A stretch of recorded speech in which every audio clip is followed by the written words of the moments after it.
অবাধ, সুষ্ঠু, নিরপেক্ষ নির্বাচন অনুষ্ঠানে কমিশন এখনও আত্মবিশ্বাসী এবং প্রতিজ্ঞাবদ্ধ বলে মন্তব্য করেছেন প্রধান নির্বাচন commissioner AMM Nasir Uddin.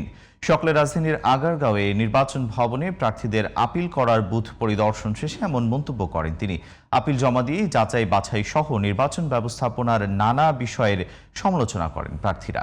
Shahriar বাঁধনের report, জানাচ্ছেন ইসমাইল হুসাইন জুয়েল।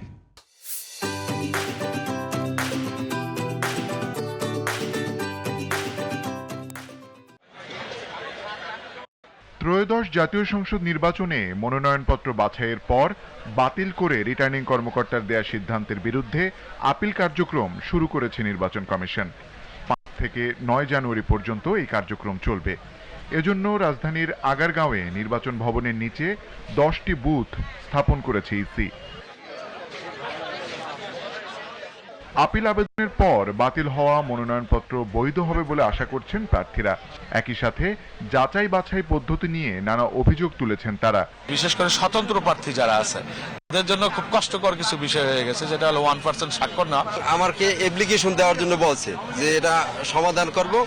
আমি আশাবাদী আমার এটা সমাধান হবে এবং আমি আমার মনোনয়ন ফিরে পাবো। গতকাল মানিকগঞ্জে যেটা হয়েছে, জেলা রিটার্নিং কর্মকর্তার রুমের মধ্যে স্বতন্ত্র প্রার্থীর উপরে হামলা হয়েছে। তাহলে একজন স্বতন্ত্র প্রার্থী তিনি যদি জেলা রিটার্নিং কর্মকর্তার রুমে নিরাপদ না হন, তাহলে তিনি মাঠ ঘাটে, রাস্তাঘাটে মানুষের কাছে ভোট যেতে এসে তিনি কিভাবে নিরাপদ হবেন? এ সময় ইসি সচিব জানান, সারা দেশে 300 আসনে মনোনয়নপত্র বিক্রি হয় 3406টি, জমা পড়ে 2568টি।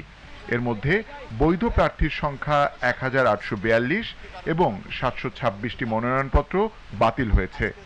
আপিলের শুনানি শেষে তাদের বিষয়ে আবারও সিদ্ধান্ত নেবে কমিশন।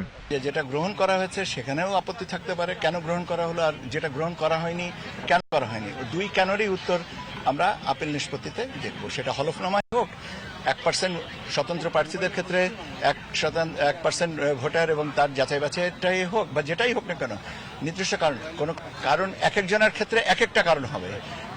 কোন একটা নির্দিষ্ট কারণকে তো ব্যাখ্যা করা সম্ভব না, বা আমরা বলে দিচ্ছি না যে রেস্ট্রিক্ট করছি না যে এর বাইরে আমরা আপিল নেব না। আপিল করতে পারেন সংক্ষুব্ধ ব্যক্তি, যে কোনো বিষয়ে আপিল করতে পারেন। আমরা কাগজটা নেব, পরীক্ষান্তে সিদ্ধান্ত দেওয়া হবে। আপিল বুথ পরিদর্শন করে প্রধান নির্বাচন কমিশনার এএমএম নাসির উদ্দিন বলেন, সুষ্ঠু ও নিরপেক্ষ নির্বাচন আয়োজনে কমিশন বদ্ধপরিকর। Please allow us some time, তাই না? আমরা we are trying our best. দেখতেছেন তো আপনারা। এখন ধরেন যখন নমিনেশন ফাইল করে অনেক লোক গিয়ে হাজির হয়, রিটার্নিং অফিসারের ওখানে অনেক একটু ভিড় হয়, কিন্তু it will all be over ইনশাল্লাহ। আমরা এখনো কনভিন্সড যে আমরা একদম একটা ফেয়ার অ্যান্ড ক্রেডিবল ইলেকশন ইনশাল্লাহ দিতে পারবো। চিন্তা করবেন না, সবার সহযোগিতা নিয়ে ইনশাল্লাহ। একই সাথে অবাধ ও উৎসবমুখর নির্বাচন আয়োজনে সবার সহযোগিতা প্রয়োজন বলেও জানান প্রধান নির্বাচন কমিশনার। দিতে পারবো, চিন্তা করবেন না, সবার সহযোগিতা নিয়ে ইনশাল্লাহ। Ismail Hossain Jewel, GTV news, Dhaka.